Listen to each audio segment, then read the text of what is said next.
Hello and welcome to this series of lectures entitled Come Search with Me.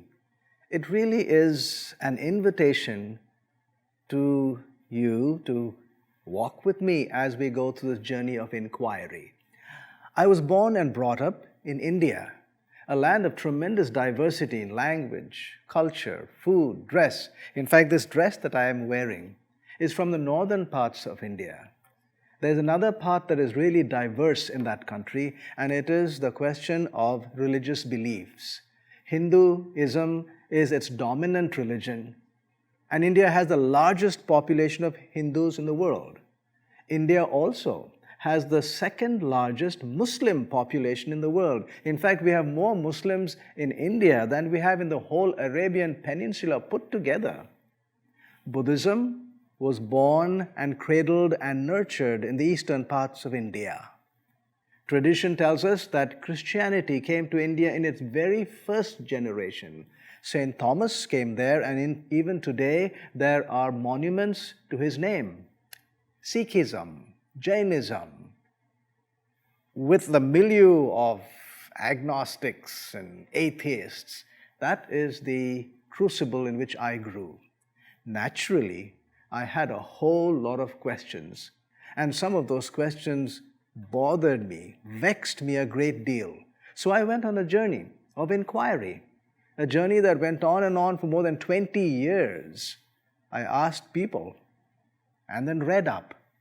After I finished the 20 years of search, I tried to spend the next 5 years in organizing the material into a stepwise reasoning that I would find acceptable and actually satisfying to me. And this is what gave rise to my seminar called Come Search with Me. So I would like now to invite you to come with me on this journey. We'll go through it briefly, but I hope we can learn something out of this presentation. The question is big. And when we address such a big question, it is usually wise to lay a foundation first. Here's a statement, and it's a purpose statement. This seminar has been deliberately designed to encourage critical thinking in regards to a common topic that appears to elude universal agreement at present. The question is about God, and there are many facets to this question. One of them is the following. There is a great, what I call a great divide. One side says God, in quotes, the side of the atheists, who say that God is non-existent and fictitious. The other side, B, believer, says that God is relevant and factual. How shall we address such a big question with our small minds? Will we be competent to do it? Well, listen to the statement by Henry G. Statements from authorities in a field should be as subject to scrutiny as those emanating from the most humble sources, even a beginning student. So that includes you and me. Here's another statement by Judge Graham. Science is not an inscrutable priesthood. Any person of reasonable intelligence should, with some diligence, be able to understand and critically evaluate a scientific theory. In other words, we should not be intimidated and overwhelmed by a string of PhDs behind a person's name.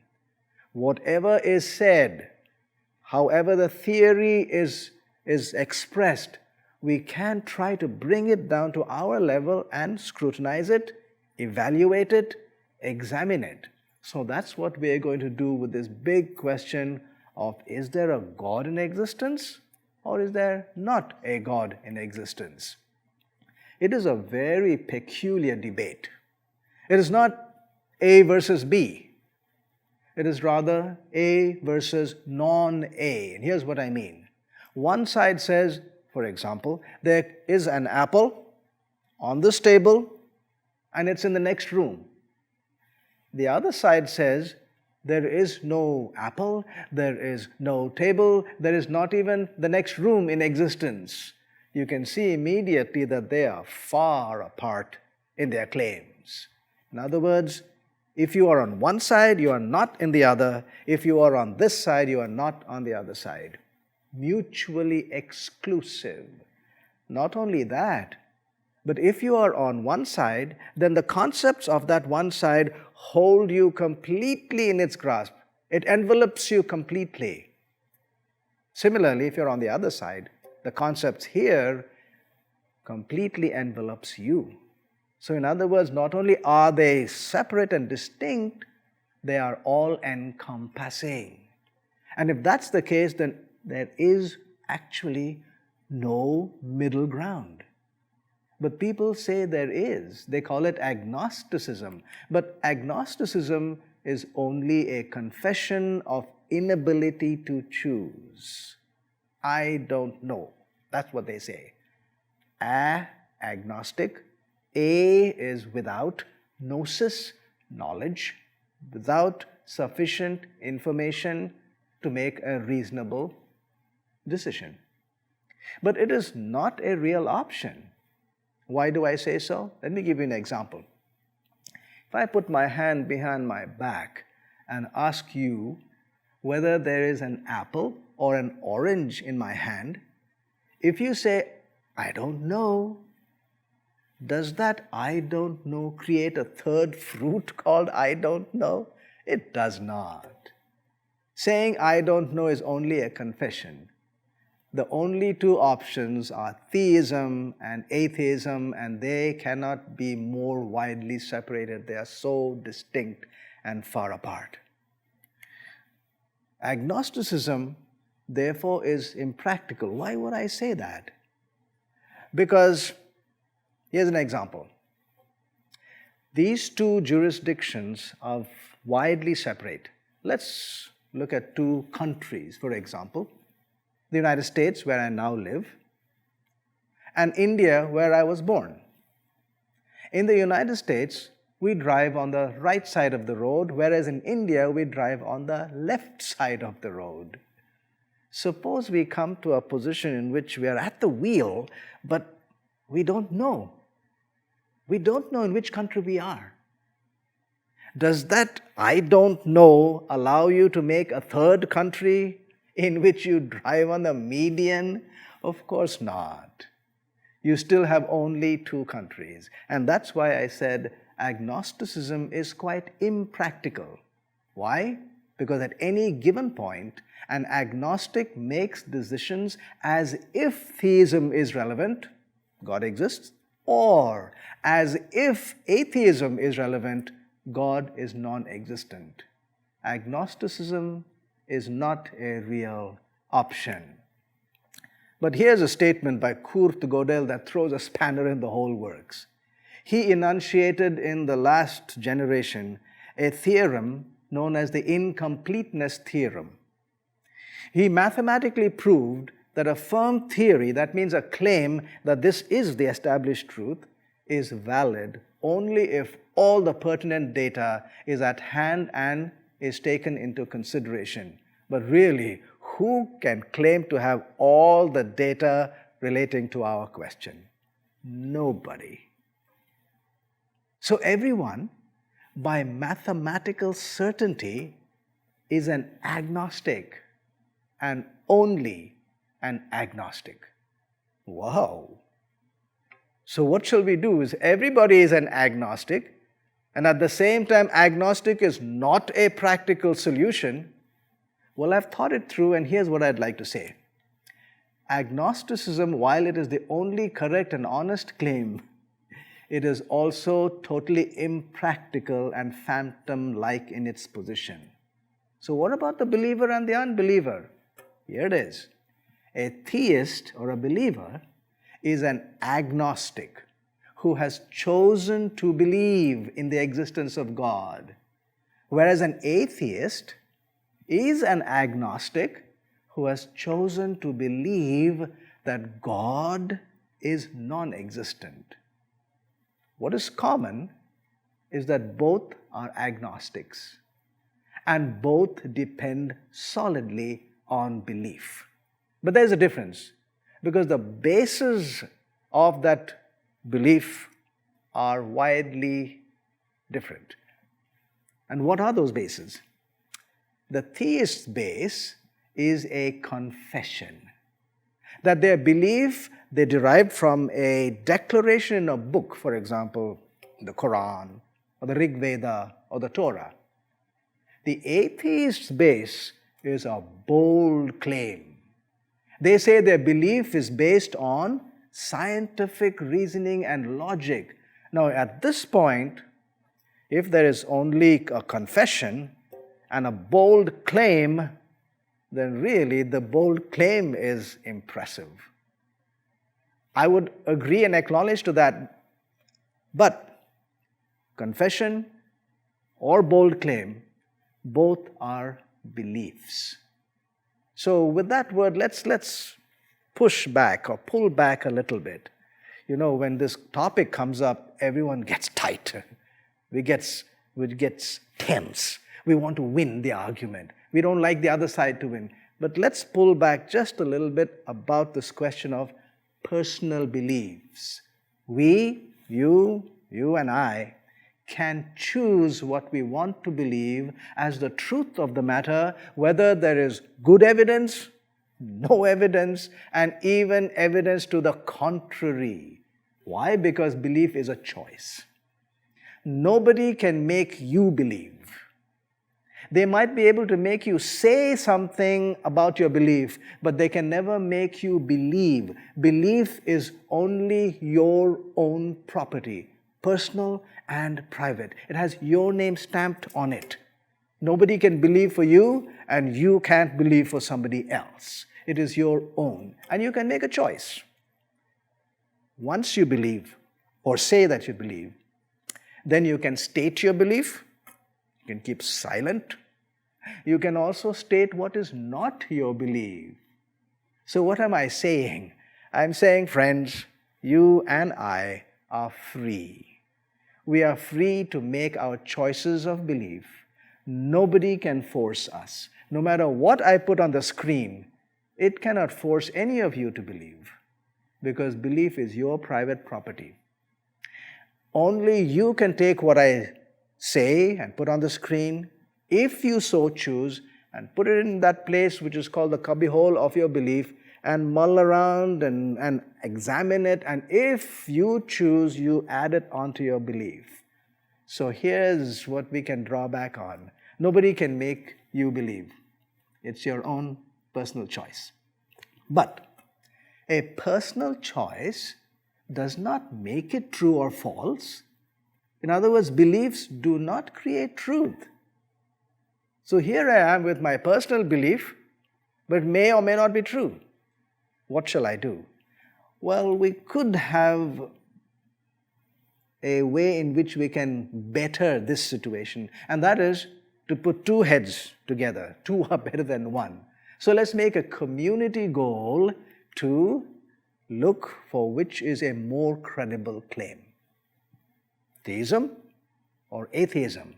But if you and I are going to do it together, then we will have to make certain ground rules. And here's the ground rule I'd like for you to come along with me with. We will depend and employ only evidence, not mere opinion. Only logic, not illogic. Only reason, not absurdity. So with these three, let's try to see how we can make a choice.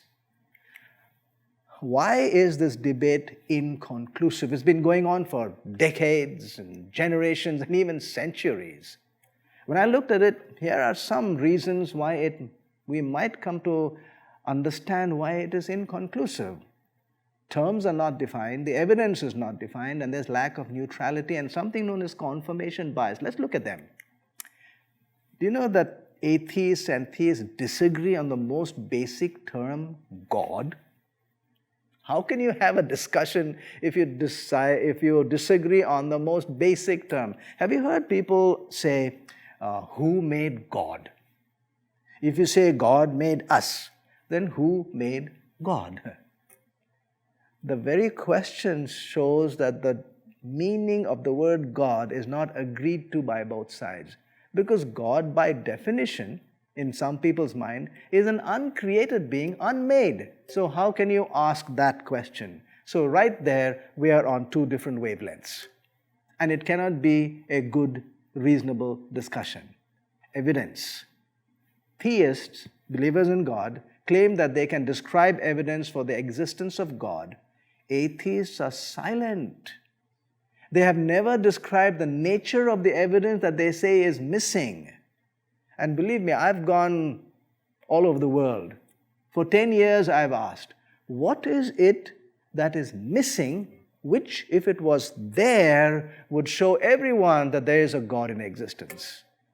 Some have tried to answer that, but the moment we get into a discussion, they fall back and are silent. So, if we have not come to an agreement on even the question of evidence, how can we have a reasonable discussion? Neutrality.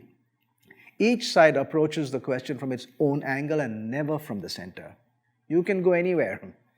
And a person may be undecided but never takes a central neutral position. They appear incapable of starting out neutral. And why is that? It's because of confirmation bias, which is the tendency to recall, select, or interpret evidence in a way that supports one's pre-existing beliefs. And how many people have confirmation bias? Everyone. Everyone has confirmation bias. 100% of the inhabitants on planet Earth. So, don't call anyone biased. Not because they're not biased, but because everyone is biased. Look, if everyone is only short-statured, what is the point in saying, get the short guy, I want to talk to him? No, it won't make any sense. So don't call anyone biased, and don't be called biased by anyone, not because we are not biased, but because everyone is biased. Why are we struggling with bias? You know, when I looked into it, I found something very interesting. Everyone, you and me, have in our minds three distinct attitudes. The attitude of a skeptic, the attitude of a believer, and the attitude of an inquirer. What do I mean by these? For example, the skeptical attitude, as soon as it hears a report, will dismiss it without even going into an inquiry. Whereas a believing attitude will simply swallow because they like it. An inquiring attitude will hold verdict until the investigation is done. Here's another set. A skeptic focuses on the question to the exclusion of the evidence because he doesn't like it. So dump as many questions there to destroy the report. Whereas the believer will look for the evidence. He doesn't want to look at any questions that are there. He dismisses the questions. Whereas an inquirer focuses on the weight of evidence. Now, what should you and me be if we want to make a fair inquiry? We should become inquirers, right? Not stay skeptical, not stay believing, but put them away and become inquirers. The difficulty is really this, that the skeptic also can inquire, the believer also can inquire. We may inquire as a believer or a skeptic and think we are fair, but that is not true inquiry, because we are not looking to know the truth, but to find evidence to support our own stand. The challenge is to become inquiring inquirers, not skeptical inquirers, not believing inquirers. Suppose we've stated that, and we want to become inquiring inquirers. It's only fair that we paint a picture of what an inquiring inquirer looks like. So here are 3 points.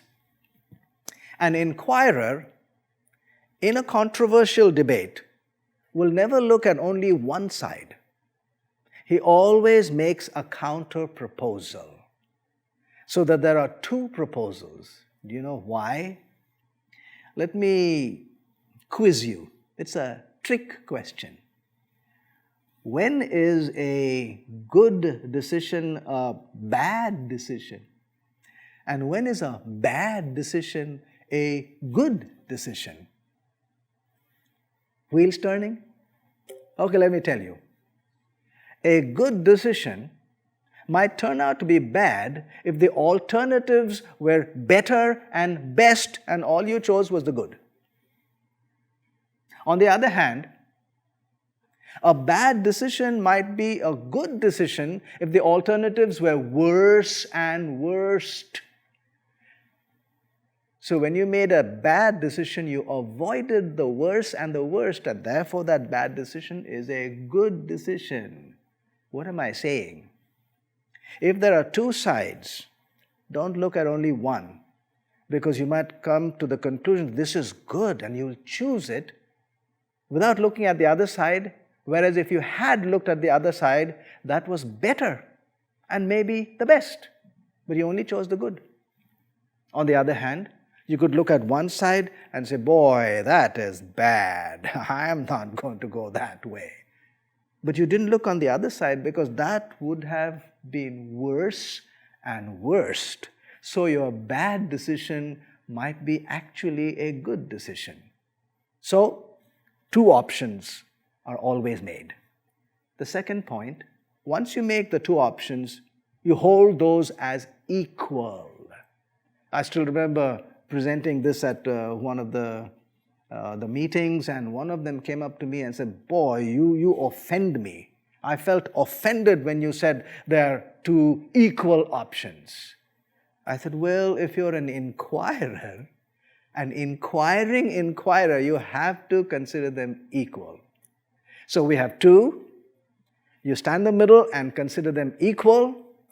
And what do we mean by saying equal? We mean this. Either option, and we say it honestly from deep within, either option will be acceptable as long as it is based on what we had agreed earlier: evidence, logic, reason. Are you thinking?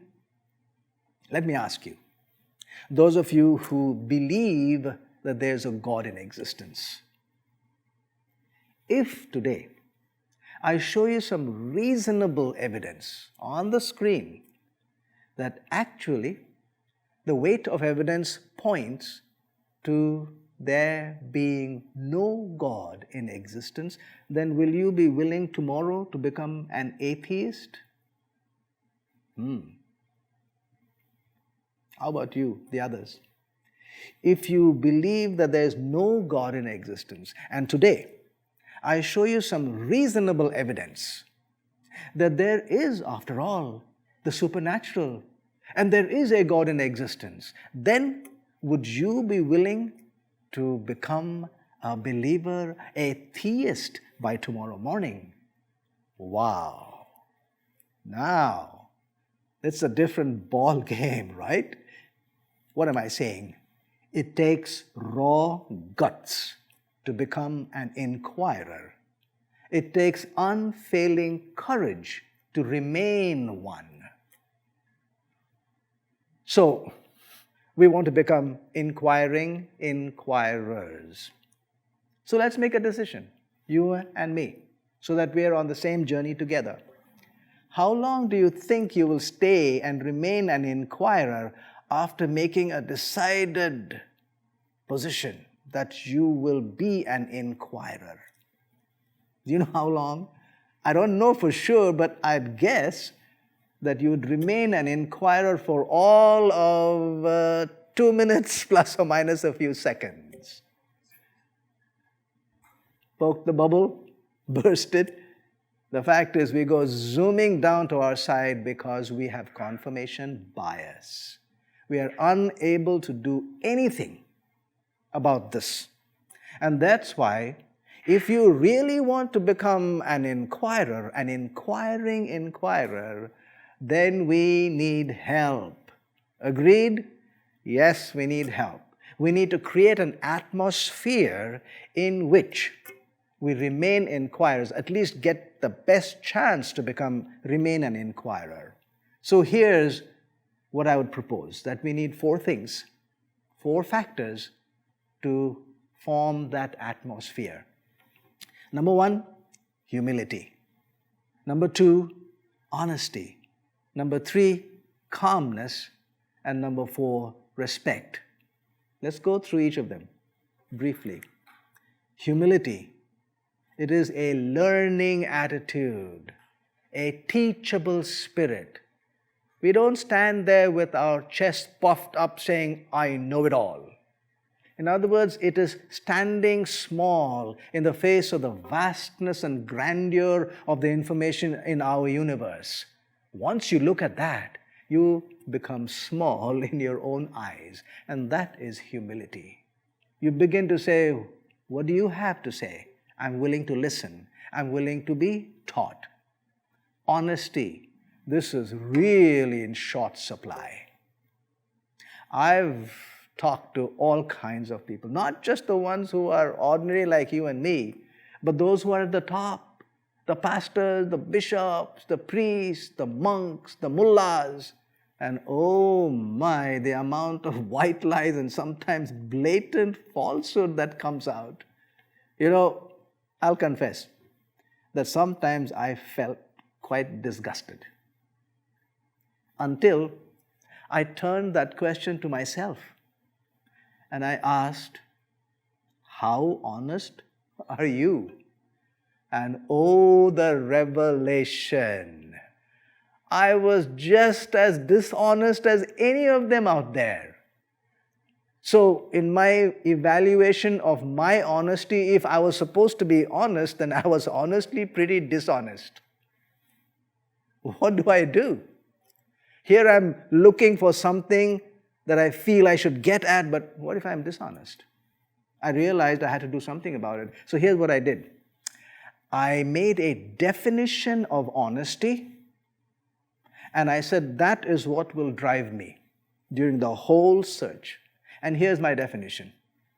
The willingness to give credit to a point or argument, no matter who brings it to the table, and even if that credit has the possibility of destroying my own previous stand, and I've signed it electronically with my name. That is what would drive me. Boy, it has teeth in it.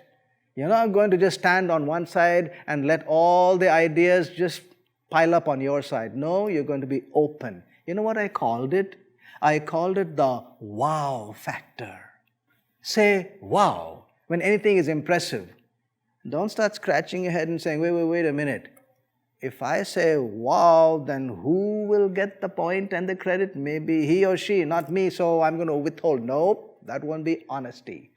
If it is impressive, just go ahead and say wow. You ready? Maybe we should be ready to say wow. Let's try it.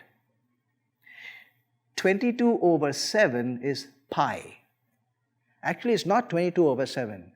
If you really do the math, it is 3.142, and it goes on in a very random fashion. So people have made that into a memory test.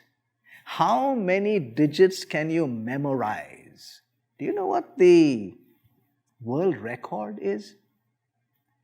Take a guess. What do you think would be the maximum that a person might possibly remember? How many digits? A few years ago, this was the world record. It was held by Hideaki Tomoyori, a Japanese, who stood before hundreds of people, and over 17 hours and more, he recited pi to the 40,000th digit before making the first mistake. You gotta say wow to that. I said wow. So that's what I mean. If something is impressive, you gotta say wow. Calmness. Very important. Because anger really is against clear thinking, and hostility fights good judgment. In other words, if you let your emotions come up, which is very common in this topic, then out go judgment and reasoning out the window. You can't have both. So we've got to hold our emotions down. You know, when I speak like this, and when I present these seminars, there will be statements and ideas that I present that will really jar you. Can't help it. We are doing an honest search. But don't get angry. Don't get upset when I make some statement that really hits against you. Here's the challenge. When you hear something you completely disagree, then say to yourself, I disagree with this man. So what I'm going to do is I'm going to make a good argument, so good and strong that it will destroy his argument. If you want to really do that, you have to keep calm and collected, not upset and angry. Only then can you make a good argument to knock off mine. If you get upset and angry, we're not going to have a discussion, we'll have a fight, and that's not what we want. Calmness is holding your emotions in check. It is the natural outcome of possessing humility and honesty. Respect. Respect is not agreement. In fact, actually, it shines out best when there is disagreement. It is not admiration either, although we use these terms synonymous. What is it? It is the right we give others to make their own choices and beliefs, even if those beliefs come out to be diametrically opposite ours. We give them the right. So also, we expect them to give us the right to do that. And so we are mutually respectful. We never look down our noses. We never treat them condescendingly, with pity as if they know less than we. No, we respect them. We hold them equal to ourselves, and we say you have equal right to do whatever search you want and come to whatever conclusion you want to. So these four: humility, honesty, calmness, respect. They are a foursome that will probably create the best chance we have. It's not only in this debate, my friends. If you use these four in any situation in life, wherever there's a controversial topic, I think that no matter how bitter the fight, if you use these four, you will get into the argument, you will get into the discussion, and even if you disagree to your heart's content, you can come back to be friends at the end of the discussion. You will not fight. Use these four. They really will take you the distance. If you start from one end or one side, the tendency is to have two columns of argument. Mine, yours. So what I will do is pile up all the evidences on my side and look at all the deficiencies you have and point out those deficiencies. If there are holes, I shoot and knock you down. So two columns. But remember, we didn't start from the side. We do not want to do that. We have to start from the middle. And if that's the case, then I developed this idea called the PAN process. The PAN process does not have just two columns of argument, yours and mine. It has four columns. We look at both the options and we fight for both. Then we turn around and we fight against both. So we have 4 columns of arguments. Against and for A, and for and against B. That is the pan process. What's the meaning of pan? One meaning is that it goes across. A few years ago, we had the Pan American Airlines. It went across America. In other words, the process must take you across. Don't sit in one corner. Across. Go across. Pan also means to sift. Way back in the 1800s, the gold rush in California, the people came there to pan for gold. What's the meaning of panning? They had to sift. Shift out the mundane and ordinary from the valuable. That's the other name or the meaning of pan. The third meaning, it just happens to be the first 3 letters of my family name, Pandit. So the pan process is what we're going to do. It has 4 columns of arguments. Are you ready to get on to do the pan process as an inquirer, as an inquiring inquirer? Let's go. 4 columns of argument. Column 1, arguments for atheism, the claim that God is non-existent. How many arguments? None. Wow, that is surprising. You know, you would never have come to that if you had not done the pan process. Because the pan process makes you come to be disciplined and discuss only 1 column at a time. And in this column, there are no arguments for atheism. Why? Because the statement of atheism is a negative statement. There is no God in existence. God is non-existent. And a negative statement is valid only when every possibility has been exhausted. Example? If I say there's nobody in this room by the name of Mr. Brown, how many names should I know before I make that statement boldly and correctly and confidently? I should know every name. Here's another example. If there are 10,000 lakes in the United States, and I sit up here very confidently and say there is no lake by the name Char Gog Agog Man Chau Gagog Chau Banagan Gamaug, how many lakes should I know and be familiar with?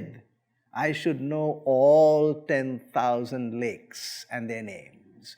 Only then can I say there is no lake by the name Char Gog Agog Man Chau Gagog Chau Banagan Gamaug. Incidentally, this name is the name of a real lake in Upper Massachusetts in the United States. It's in the Native American language, and translated it says, I fish on my side of the lake and you fish on your side of the lake and nobody fishes in between. But the point really is, if I should say that there is no lake by that name, I should know all 10,000 lakes. Let's apply this. If there is a God in existence, then he should be somewhere. In other words, the location is important. So let me ask, how many of you are conversant and familiar with every nook and corner of your town? No, he may be in somebody's closet, right? How about the world? No. Anyone been to the moon? Do you know that the moon has the light side and the dark side? And the dark side is always dark because that's how it is configured in the planetary system. It always faces the sun with one side. What if he set up his office on the dark side of the moon? Hey, it'll be hard to find that out. Have you been to the sun? 93 million miles away. Anywhere close by there? No. The sun is a star in our Milky Way galaxy. How many stars do you think there are in our Milky Way galaxy? Guesstimated by the astronomers. Do you know there are 200 billion stars? Been to anywhere there? How many galaxies are there that the astronomers tell us? You know, they look at one part of the sky, count the number of galaxies, and then they extrapolate that into the rest of the sky. They say There are over 200 billion with a B, 200 billion galaxies. In other words, if you look away from the Milky Way out into space, most of what you will see are galaxies, not stars. How many of them have you gone to? None. Look, even if you had checked out 99% of the known universe, you would still have 2 billion galaxies to go before you make that statement that I've checked it out everywhere and he simply is not anywhere. Furthermore, if there is a God, and if he made you and me and the world, then if I can walk and run, we should deduce that he also can walk and run, or move. So if I go to the kitchen looking for him, he could have gone to the living room. If I go to Canada, he could have gone to India. Got it? In other words, for us, any one of us, to say that there is no God in existence, we should know every nook and cranny of the entire known universe at the same time. Boy, that's a tall order. What does it mean? It really means some words we use as the attributes of God. Omniscient, you know every corner, nook and corner, and omnipresent. You have access to every place. You know everything at the same time. Those are the attributes of God. So, here's the conclusion we have to come to. If we have to honestly and reasonably say that there is no God, then we should have the attributes of God. Or become a God yourself. But then if you become a God yourself, you can't say there is no God. So in this column, no arguments. How many marks would you give this column out of 100? Has to be 0. Let's go to the next column. Column number 2. And in this column, we talk about arguments against theism, the claim that there is a God in existence. We'll look at 4 of them. They say, can you have evidence? And what they mean by evidence is empirical evidence. What's empirical evidence? It is evidence that's direct. Seeing, hearing, touching. I agree. There's no empirical evidence. But there are many other things that we accept without empirical evidence. How many of you really have empirical evidence that water is H2O? 2 of hydrogen and 1 of oxygen. Have you ever checked it out whether that is really it? No, we deduced that. So there is no empirical evidence, but we all take it to be the truth of the matter. So we don't have to have empirical evidence to make a good decision. How about lack of design? Yes, there are many places on earth where everything is at random. No design, no pattern.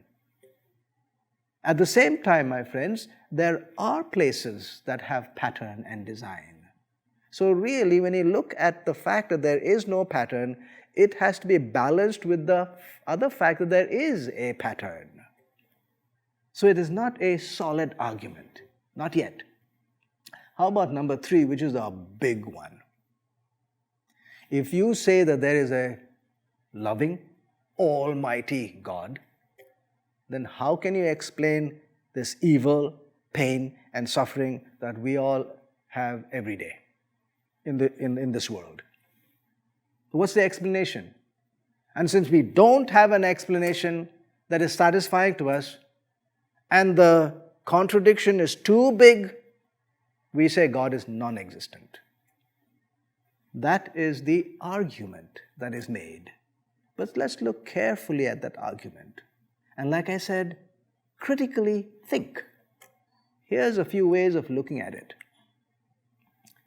Who is asking the question that there is a discrepancy? Everyone. The theist as well as the atheist.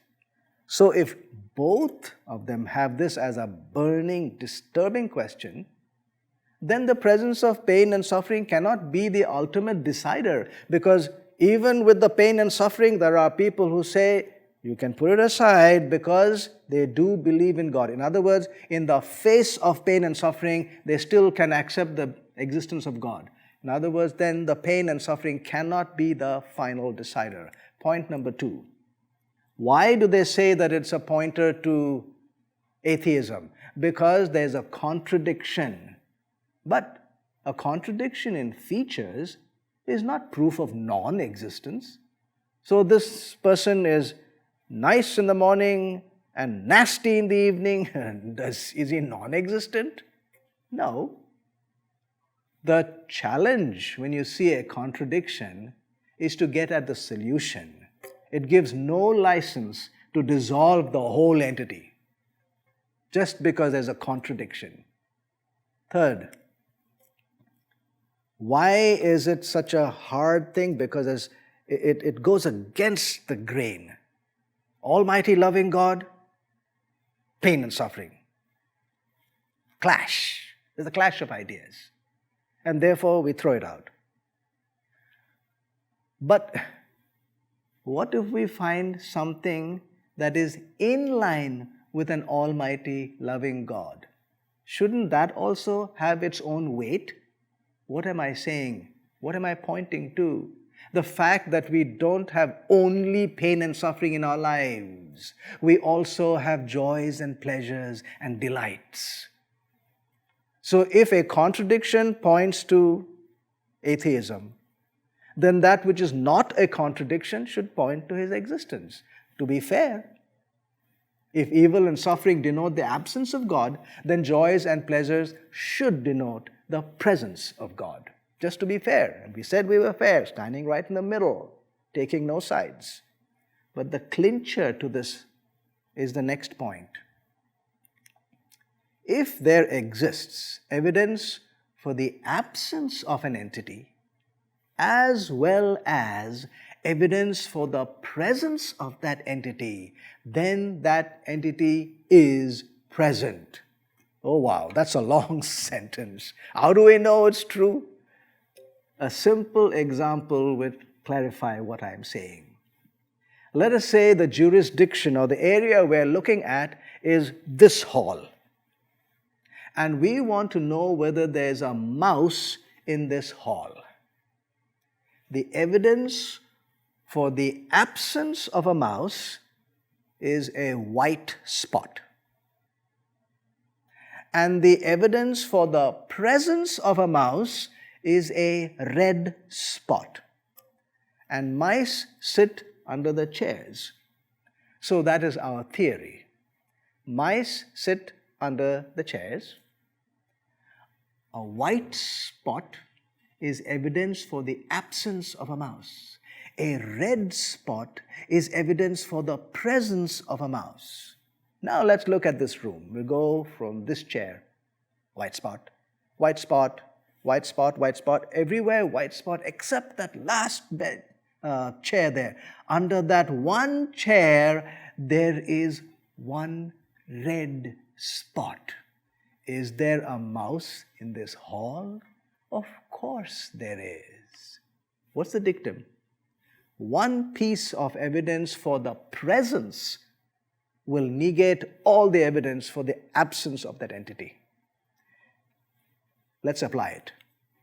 If both evil and suffering, absence of God, as well as joys and pleasures, presence of God, are present in our lives, in our world, in our existence, then God exists.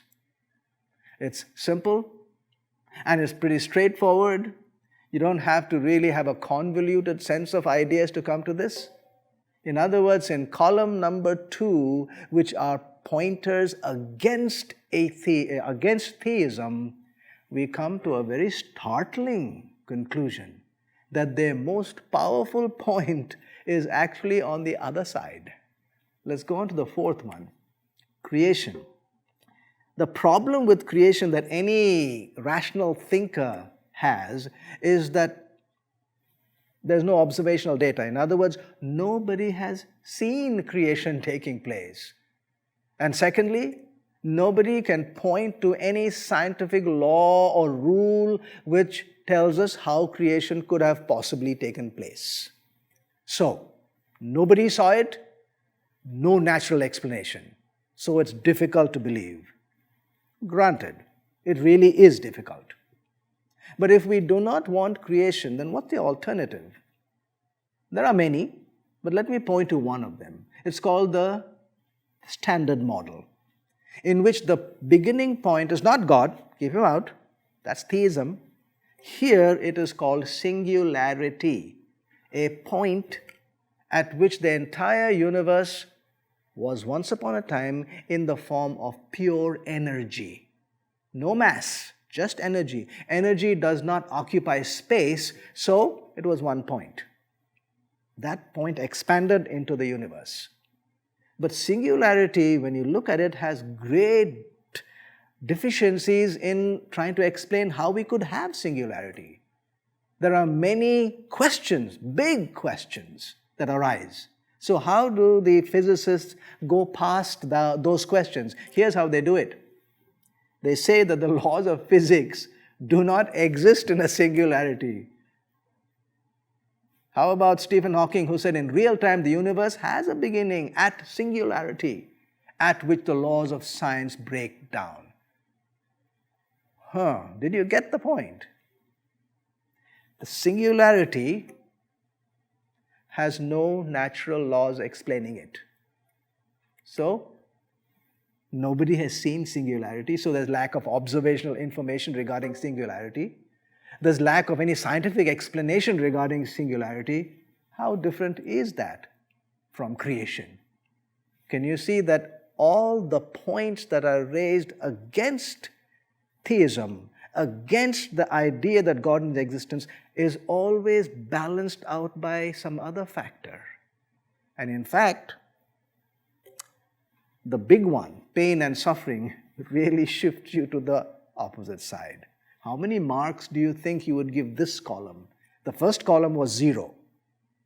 This one does not have huge marks, my friend. In fact, I would be tempted to put minus because the big point went to the other side. I'd say 20 points. Let's go to the third one. The third column, arguments for theism, for the claim that there is a God in existence. Let's go through 4 of them. Number 1, circumstantial. What's the meaning of circumstantial? Just a pointer. Not a proof, just a pointer. The numbers, billions believe. If just one person told me that they saw a white crow, I'd say, hey, wait a minute. But if 10 people said, well, we really saw one. It was a crow and it was white. I'd say, okay, I'll give it a chance. If 500 people said they saw that crow, then I would not throw the claim out. I would say, let's look for an explanation. Probably it was an albino. What I'm saying is that I wouldn't throw it out. It becomes circumstantial evidence. Number 2, very deep in the human psyche. We have about 5,000 years of human history. Do you know that in not one single generation has the idea of God ever been wiped out? Not even a single one. It is very deep in the human psyche. So it does become a circumstantial evidence. And number 3, the presence of design and purpose. People say that it's just apparent purpose. Wait a minute. What is the difference between apparent design and a real design? It couldn't be in the pattern because the pattern is there for both. Do you know, a few weeks ago, I was at the Napa Valley in Northern California. They have these vineyards. And if you go looking at a vineyard from a certain angle, it looks like all the plants are planted at random. And you can go from at this angle, this angle, this angle, this angle, random. But suddenly you come to one angle and you see every plant in straight, real straight, like an arrow rows. So is there a design or not? Just because the majority of angles showed non-design, it does not mean there is no design. One angle is enough to show that there is design. And if there is design, my friends, there is a designer. So these are circumstantial. How about the anthropic principle? What's the meaning of anthropos? It's human. And the meaning is that there are factors that contribute to and sustain human life on a planet like ours, and those are very finely tuned. That's the anthropic principle. They are very exact and precise. For example, the expansion rate. The universe could have expanded at any rate.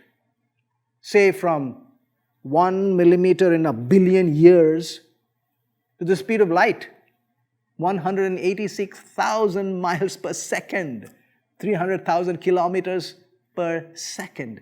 So the spectrum of the possibilities is huge. In fact, the statement says it is huge, the possibilities. A trillion, trillion, trillion, trillion, trillion, trillion. A trillion of a trillion, of a trillion. In other words, that many possibilities, and out of those, only one's rate would have allowed us to live. If it was a little faster, a little slower, we could not have a universe that would be capable of supporting life. Similarly, with gravity, the four basic fundamental forces in nature, the strong nuclear force, weak nuclear force, electromagnetism, and gravity. Which is the strongest? Strong nuclear force. Which is the weakest? Gravity. Do you know the spectrum? If you draw a line with millimeter marks on it and swing that line across the globe and to the moon and to the sun and across the whole of our Milky Way galaxy, how many millimeter marks would you find on it? And what if you stretched that line to the next galaxy? Boy, we'd lost count completely of the millimeter marks. But those millimeter marks are the number of times that the strong nuclear force is bigger and greater than gravity. All right, impressed? Now, what would happen if we shifted gravity from the 1 millimeter mark to the 2 millimeter mark? Do you know what would happen? This Earth, which is about 7,000 miles in diameter, would get squished to a ball just 40 miles in diameter, and all life would cease. Can you see how finely it is tuned? In other words, gravity has an incomprehensibly narrow range for life to exist. And where are we situated? Between the Sagittarius and Perseus spiral arms of the galaxy. I can't come up with an example of another place in the galaxy as friendly to life as our location. And this position, my friends, is not like sitting on a chair. I'd like to sit here and then a few minutes later, no, I'd like to go there. You can't do that in the galaxy. You're just there, set. And we are in the most friendly part of our galaxy. It is conducive to life. If the universe had not been made with the most exacting precision, we could never have come into existence. Over the past 30 years or so, scientists have discovered that just about everything about the basic structure of the universe is balanced on a razor's edge for life to exist.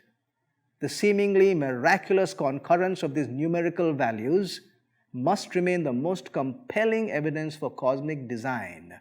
There is something going on behind it all. The impression of design is overwhelming. And if that impression is overwhelming, then the idea of design is overwhelming. And therefore, the idea of a designer also should be overwhelming. How about the next one? Logic. Logic requires two parts. The first part is a statement that everyone agrees. It's a statement that is understood to be acceptable to everyone. And on that statement, we make it the base. You have your steps of reasoning. If your basic statement is false and faulty, your conclusion will also be faulty, no matter how well the steps of reasoning have been taken. On the other hand, if your basic premise is okay, but your steps of reasoning are faulty, you will still get up to find a faulty conclusion. So we need both. Here's logical analysis number one. It's called the Kalam cosmological argument. The universe had a beginning. Everyone knows that today. We didn't know it in the science world just in the previous generation. Do you know when they really came to the idea and to the confession that this universe did have a beginning? They finally agreed somewhere in the 1970s. Before that, silence. So it's agreed. This universe had a beginning. Now, in science, any change requires an explanation. If it's going at 5 miles an hour and suddenly 10 miles an hour, then there should be an explanation of the change. If it was going this direction and suddenly began to go this direction, there should be an explanation of that change. And the biggest changes are starting and stopping. So here we have a start. There has to be an explanation. In other words, there has to be a cause. So this universe had a beginning. Whatever begins, it's a big change, the biggest change, it had to have a cause. Therefore, the universe has to have a cause. Logical analysis number 2. It's a pan-cosmological argument. The cosmos consists of METS, M-E-T-S, matter, energy, time, space. No effect causes itself. How reasonable do you think it would be if I say this pointer is the cause of the pointer? That wouldn't make much sense. Or this table is the cause of this table. No effect causes itself. We could say that the manufacturer was the cause of this pointer. We could say maybe if this was made of wood, we could say that the carpenter was the cause of the table. But the table is not the cause of the table. And if this is made of glass, it is. Nice glass. The glass is not the cause of the table. In other words, even the material that is made up, that makes up the effect or the final product is not the cause. The cause is distinct.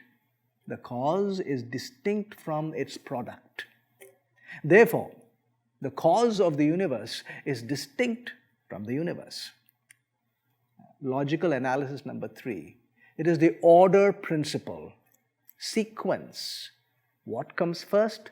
What comes second? All causes produce effects, and all effects have a cause.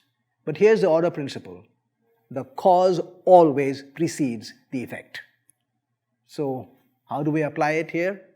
The first cause of the universe preceded the whole universe, cosmos, M-E-T-S, matter, energy, time, and space. In other words, we cannot appeal to matter, energy, time, and space to be the cause of matter, energy, time, and space. The cause is distinct. How about logical analysis number 4? Another order principle of science. A specific corollary of the order principle is the law that while one cause can have many effects, no effect can be quantitatively greater or qualitatively superior to its cause. Yeah, those are big words, I agree. But here's what it's saying simply. If you see me lift up 10 pounds of weight, and if my biceps is the cause of lifting up the 10 pounds, then we can safely conclude that my biceps could generate the force of at least 10 pounds and actually more than that because it overcame gravity as well. So the cause is always at least equal to the effect, many times more. In other words, what we are saying is that the end product or the user, for example, your wallet and mine, will certainly have less money than the bank from where the money came. Your grocery bag and mine will have less vegetables than the grocery store. That's all we are saying. And it's logical. So let's apply it. The universe, our world, our existence, has life, thinking, matter, energy, time, space, and the laws of nature. So the cause should have an abundance of life to give you and me, and all the animal life, all the plant life. Also should have a giant intellect to be able to impart that to you and me. also have immense power to give all the power to all the galaxies and the clusters of galaxies we see in the universe, and also have control of all of space and time to harmonize all the laws everywhere. So this cause is pretty impressive and amazing. When Albert Einstein looked at that, this is what he said. His feelings take the form of rapturous amazement at the harmony of natural law, which reveals an intelligence of such superiority that compared with it, all the systematic thinking and acting of human beings is an utterly insignificant reflection. Cause is pretty great. So what's the conclusion from our logical analysis? The universe has a cause. The cause exists distinct from nature and the universe. The cause preceded the universe according to the order principle of science. And according to the second order of principle of science, the cause is possibly huge, great, maybe omniscient, omnipresent, and omnipotent. The next point takes into consideration an idea that is an extrapolation, it's a deduction. If there is a God, then the description is that things happened rapidly, quickly. If there is no God, then the description is that the universe came into being very slowly over millions and hundreds of millions and billions of years. So here is an argument that is a deduction of a process that happened quickly. We have to go to what is known as radioisotopes. Some of us don't know what it is. Let me tell you simply what it is. A radioisotope is a substance that gives off radiation. And the radiation comes off itself. So as it gives off the radiation, the mass or the amount of the substance itself comes down. It becomes less. So there is a formula. It's called the half-life. How long does that material take to become half its mass or amount? For example, from 20 to 10. Do you know that that is the exact same period that is required for the mass to go down from 10 to 5? And it is the same period of time that is required to go from 5 to 2.5, and the same from 2.5 to 1.25. In other words, if it halves itself, it has a set period. It's called the half-life of the radioisotope. For example, the uranium-238 has a half-life of 4.53 billion years. And the half-life of these subatomic particles, like the mesons, and the photons, and the baryons, and the bosons, they're 100 millionth of a second. We're looking at one particular radioisotope. It's called polonium-218. Polonium-218 has no precursors. In other words, it does not come from another substance. And its half-life is only 3 minutes. How many minutes? Half-life of polonium-218? 3 minutes. Suppose there's a bubble at the bottom of this glass of water, and it will take 3 minutes for it to climb up to the top, and then it's gone. But I want to hold the bubble. The only way I can hold the bubble is to quickly change the water into ice, and then I would have held the bubble. Agreed? Yes. So here's the question. It will take 3 minutes for the bubble to move from the bottom of the glass to the top, and then it's gone. So if I want to catch the bubble, how quickly should I turn the water into ice? Within 3 minutes. You're right.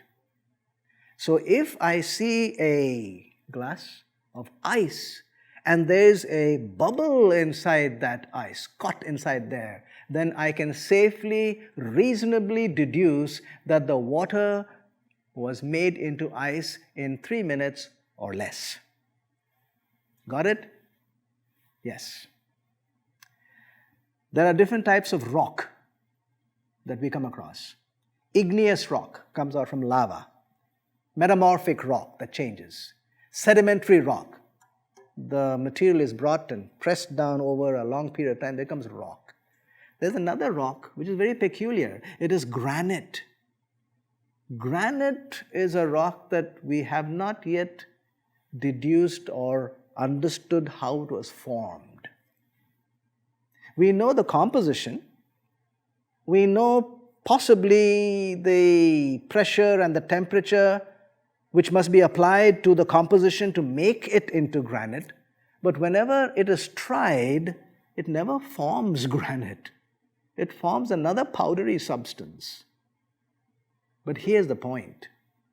Every granite piece in the world, every, that has been studied, from the El Capitan in Yosemite National Park to maybe even the Rock of Gibraltar or any other place on earth, has polonium halos in them, not by just a few or handful, by the thousands.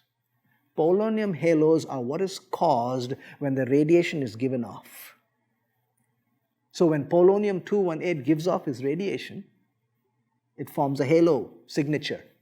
So if we found halo signature in a granite rock, we can make a reasonable deduction that that granite piece was formed in 3 minutes.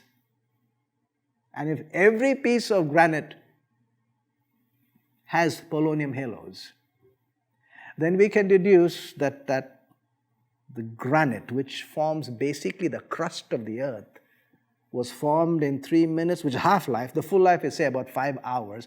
3 minutes to 5 hours, half a day of the daylight time. Not millions and hundreds of millions and billions of years. So, the polonium halos could be a pointer to God.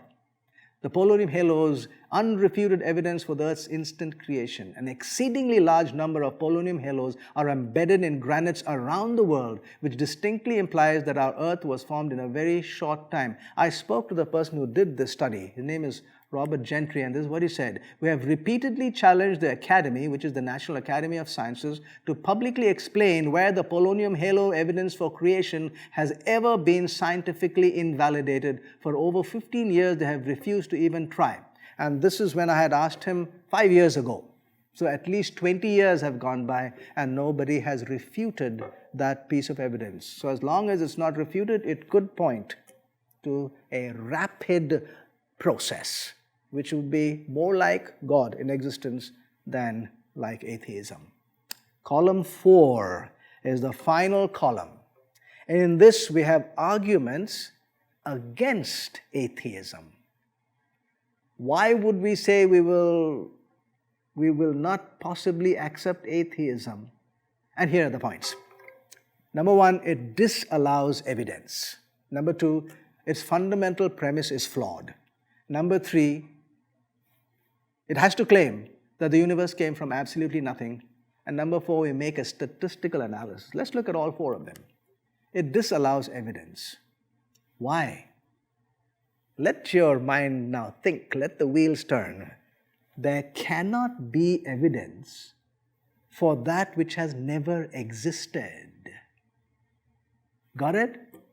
There cannot be existence for anything that has never existed. For example, if aeroplanes never existed, then no matter how many propellers or jet engines you find, no matter how many cockpits or fuselages or seat belts you find, it cannot be evidence for an aeroplane. It could be evidence maybe for a yacht or a speedboat or maybe even a submarine, not an aeroplane, because the aeroplanes simply don't exist. Got it? Simple. In other words, atheism is a conclusion prior to the inquiry, and this inquiry disallows any evidence for consideration. Once you say that there is no God in existence, you have moved away from any evidence that could possibly be brought.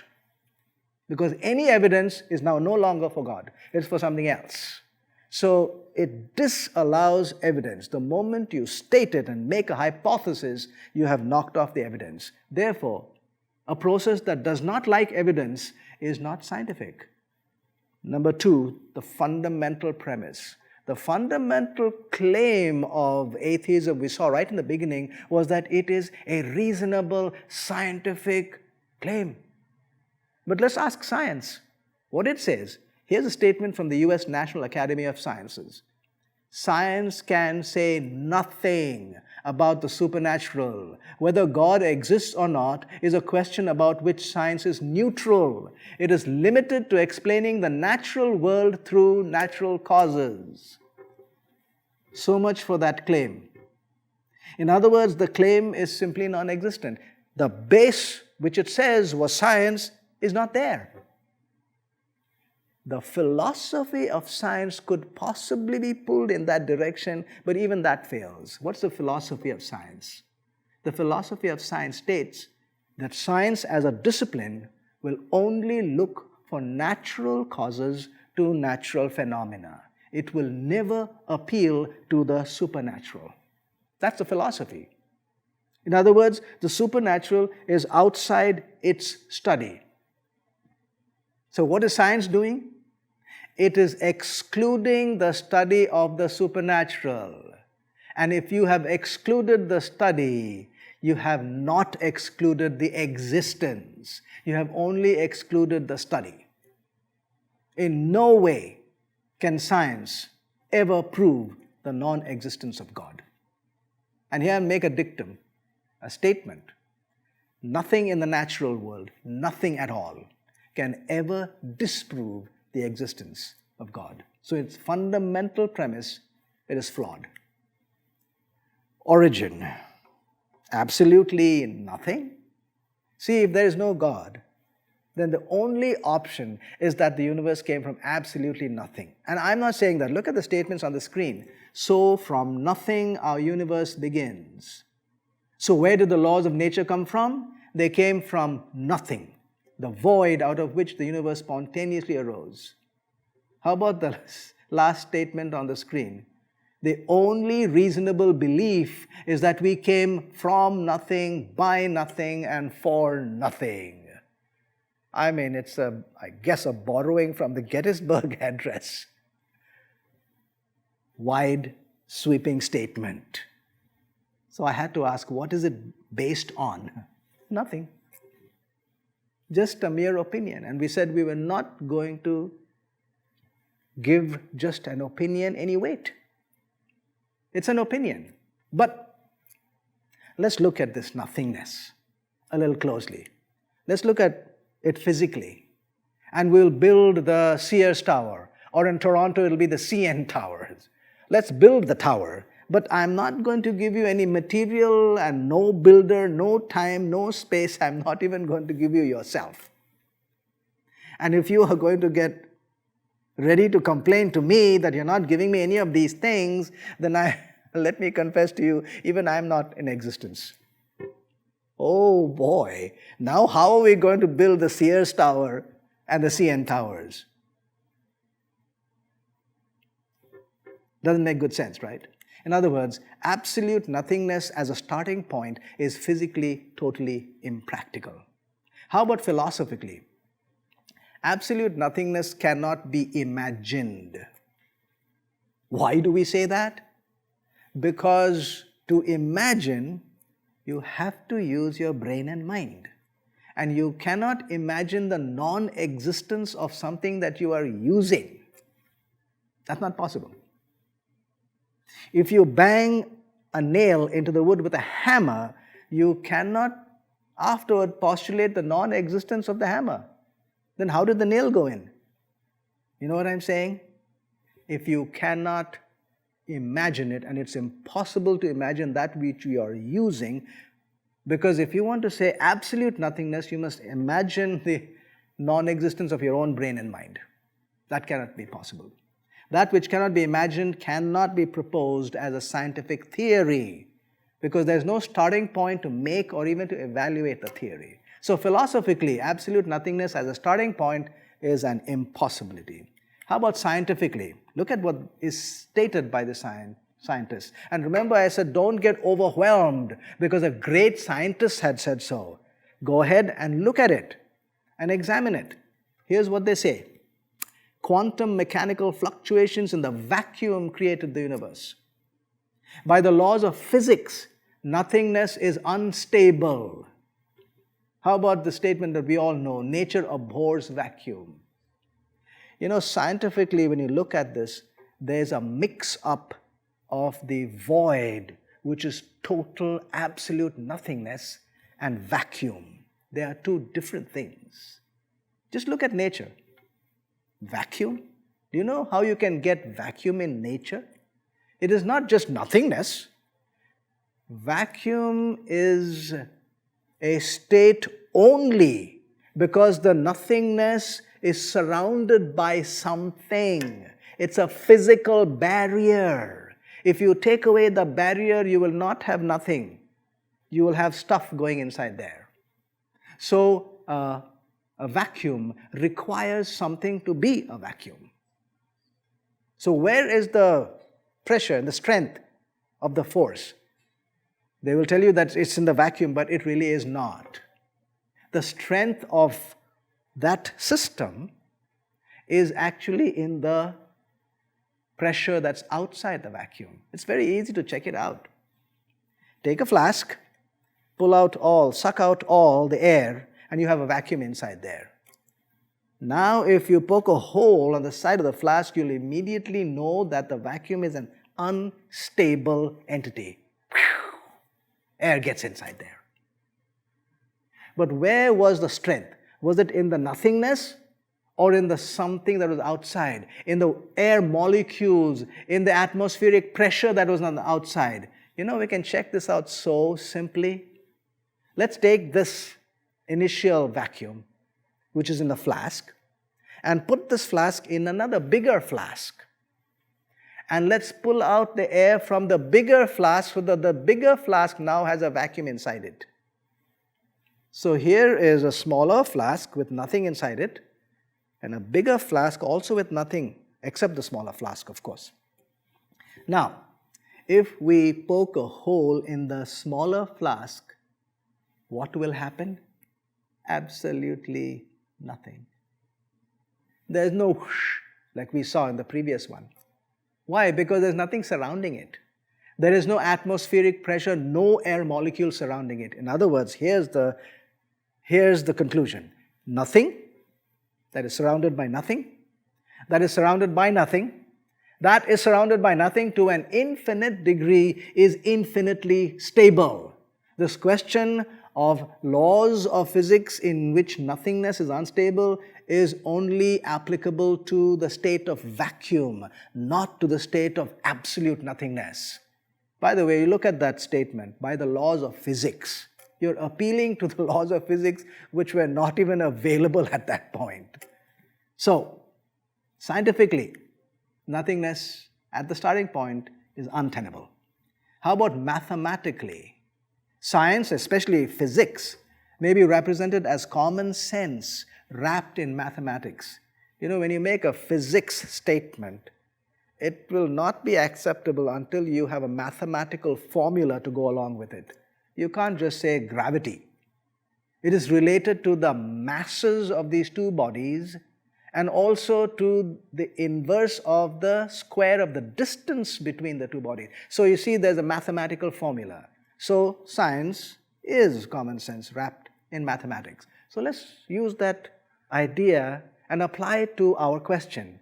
Let's make a statement that could possibly be made into a mathematical formula. Here are the statements. Atheistic proposal says, nothing did nothing about nothing and produced everything.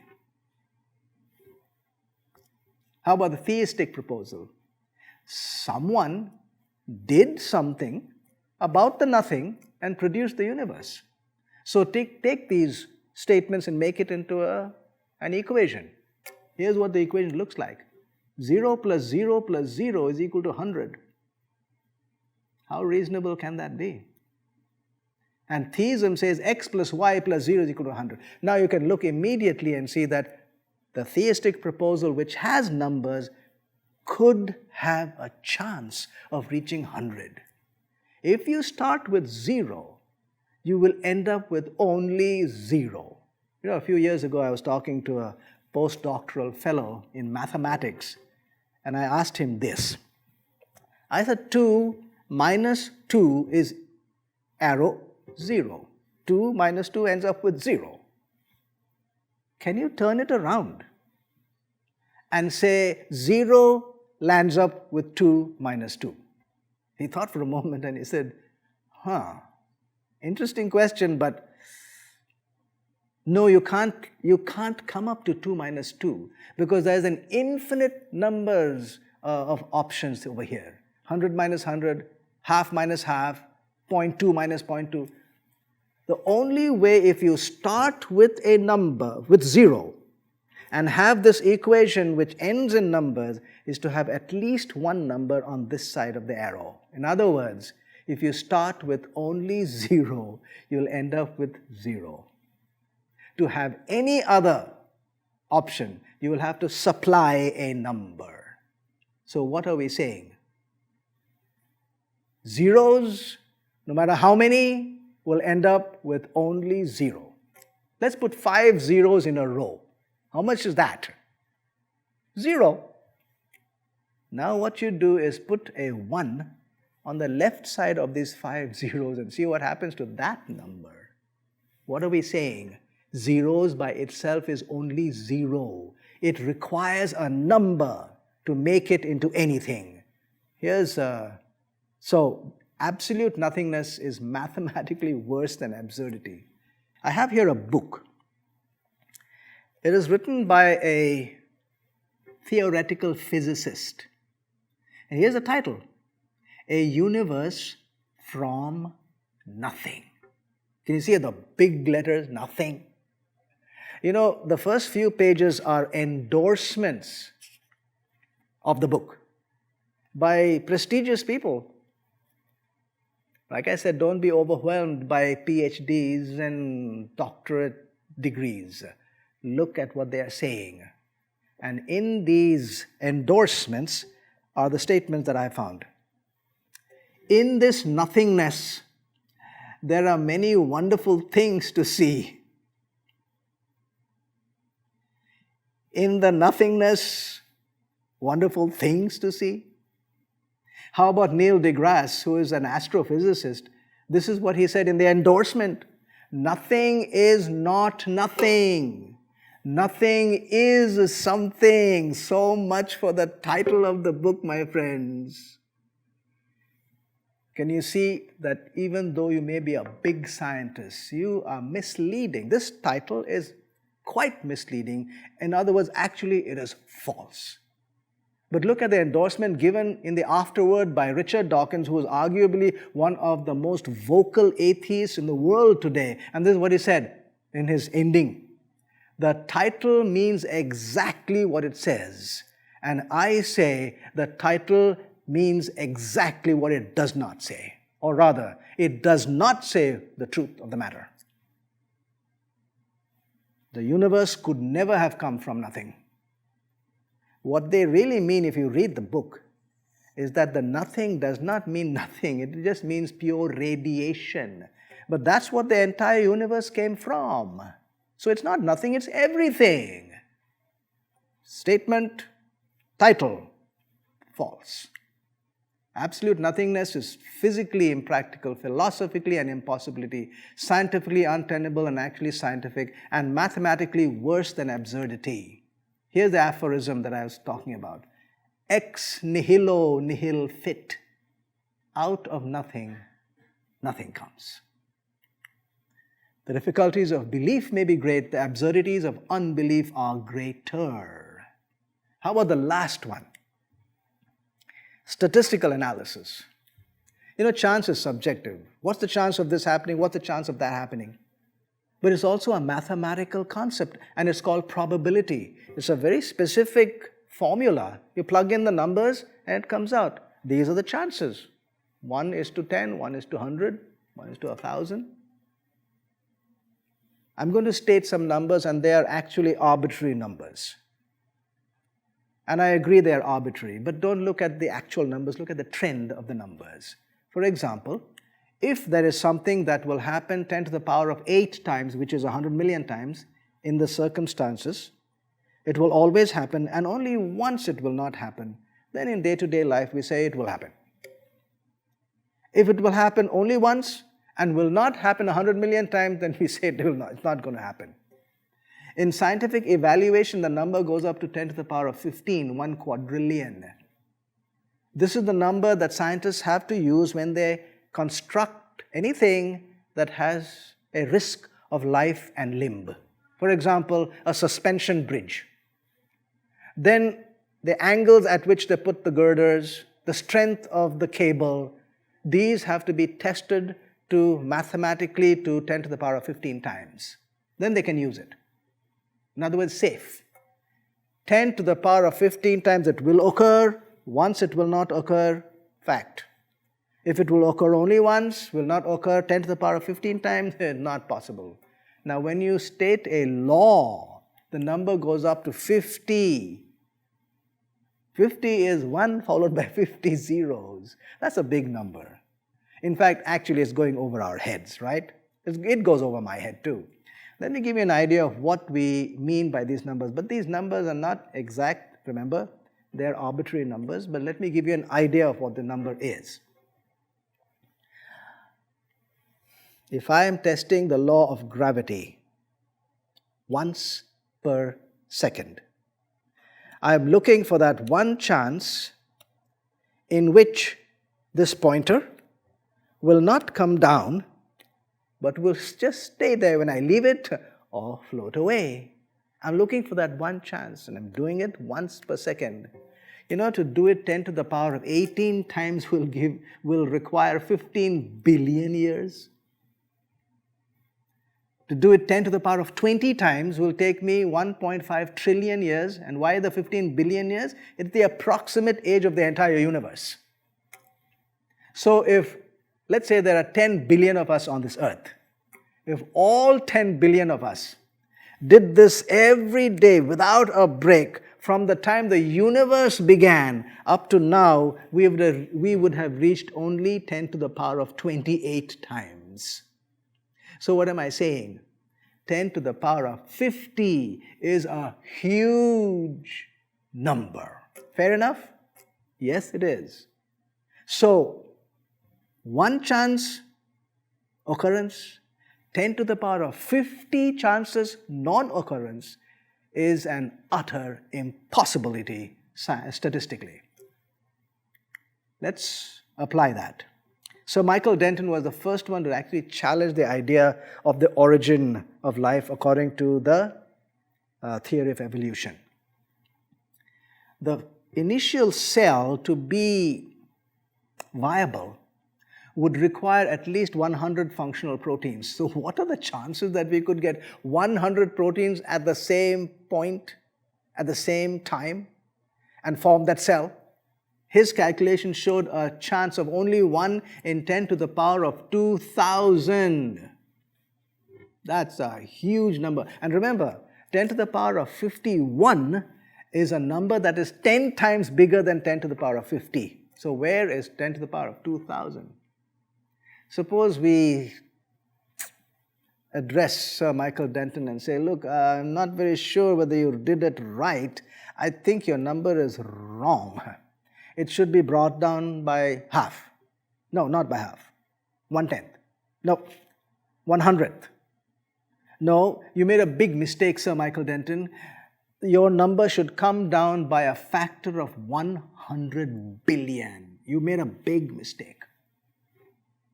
So, okay. What is 10 to the power of 2,000 divided by 100 billion? Remember, we are trying to bring it down to 10 to the power of 50 so that we can have a say in the matter.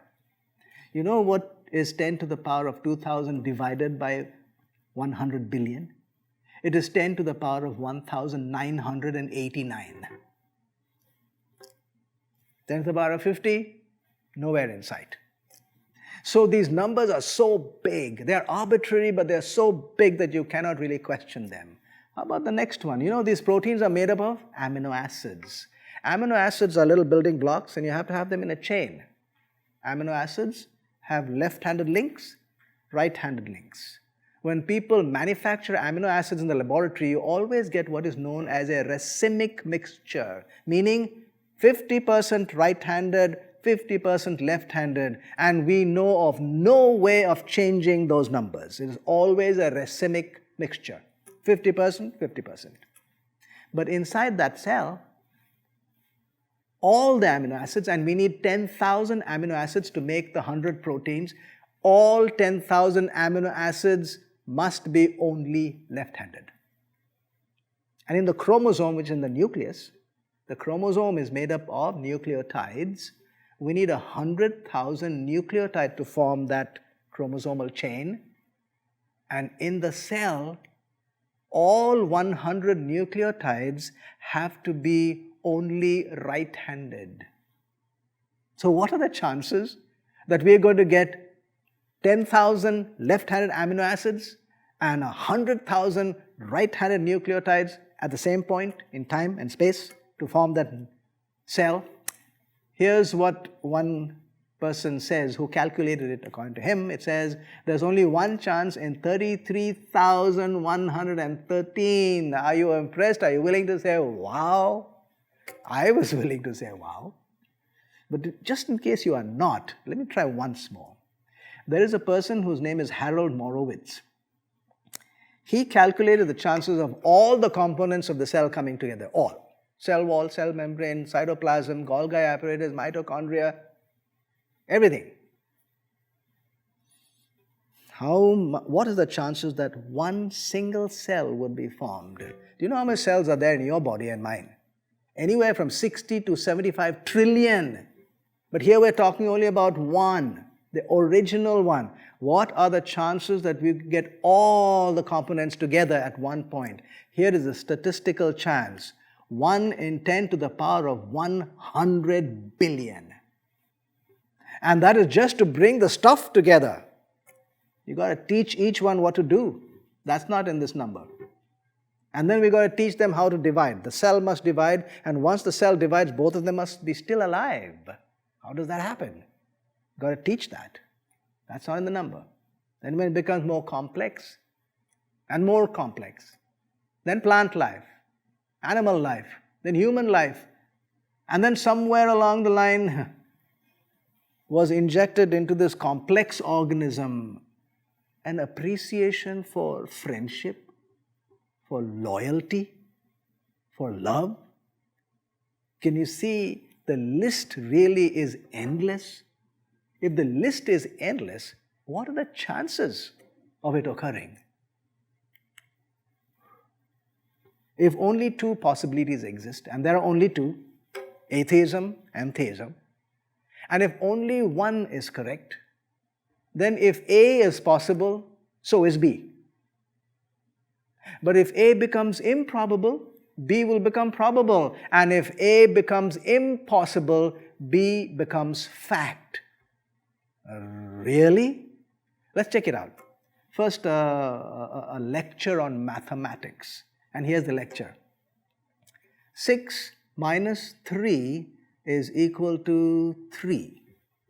Now, when you look at the first number and the last one, when there's a subtraction sign, the last number is always smaller than the first number if there is a subtraction sign. In other words, a number minus another number, the product or the end will always be smaller than the first number. That is our mathematical lecture.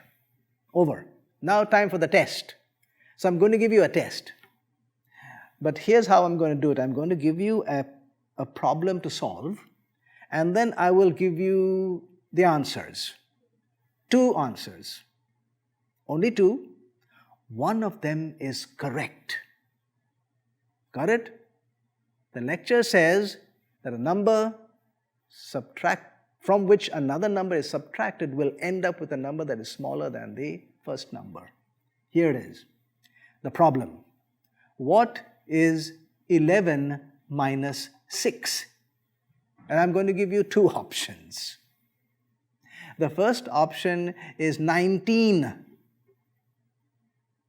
And the second option, I've written it down, but I'm not going to show it to you. So option A is 19, option B is hidden. Which one will you choose? Option B, of course. Why? Because option A is bigger than the first number, and it is impossible, once you have a negative sign, subtraction sign, for the number to be bigger. And therefore, the other option is the correct one. Did you get it? You don't have to see it to know that it is correct. You don't have to see it. If you show this to be impossible, then the other becomes fact. People say, hey, why can't we see? Fine. But if statistically it's impossible, then this is fact. In other words, if it is statistically, utterly, totally, completely impossible for the first cell to have gotten together by itself, then the only reasonable scientific conclusion is that somebody supervised it. It didn't do it by itself. So here's what we come up with then. A word from Sherlock Holmes, the super detective of the previous age. How often have I said to you that when you have eliminated the impossible, whatever remains, however improbable, must be the truth? Have we made our points? Column number 1, 0. Column number 2, 20. Column number 3, which we said was, the circumstantial evidence, the anthropic principle, the logical analysis, and the question of the granite formation. How many points would you give it? I'd say I'd give it 80, because there's nothing that hits against those points. How many points would you give this last column number 4? The strength of the arguments. From nothing, we saw it was strong. Statistical analysis, strong. In other words, I'd say it'll be close to 100, but let's make it 80. So here's the summary of the PAN process. Column number 1, 0. Column number 2, 20. Column number 3, 80. And column number 4, 80. Now let's put it together, because atheism is columns 1 and 4. And what you got to do is put a negative sign on the column 4 and shift it over to the other side, because you're taking it to the other side. So you have to have a minus. These are points against atheism. So atheism is 0 minus 80, which lands up minus 80. Theism is 80 minus, which is column 3, minus the 20 in column 2. 60. Look at the strength of these numbers. It doesn't matter what the numbers are. You could have put your own numbers. But you do not have the numbers on the same side of plus and minus. It is not that theism is, say, 30 and atheism is 40 or 20. It is theism being on the positive side. So it wins not by a small margin, it wins completely, because the other side is negative. And a negative cannot stand before a positive number. So mathematically, we have shown something here, my friends. In other words, the final conclusions, options. Theism is difficult to believe. No question about it. We do have a hard time. But look at the options we have. Agnosticism is totally impractical and unreal. And atheism is baseless and absurd. So yes, if we take the stand that theism is a bad decision, then I'm suggesting to you that the alternatives are worse and worst. Therefore, the bad decision is a good decision. Agreed? You can break it down if you want, all my arguments. You can come with a Q&A period later on. So here's my conclusion. Based on evidence and reasonable logical thinking, the existence of the supernatural is valid and makes the better sense. Therefore, the existence of God is a rational, credible claim. If I were an attorney, a lawyer, in a court case, I would turn to you as members of the jury and I'd say, ladies and gentlemen of the jury, Here are my arguments. I rest my case. Thank you.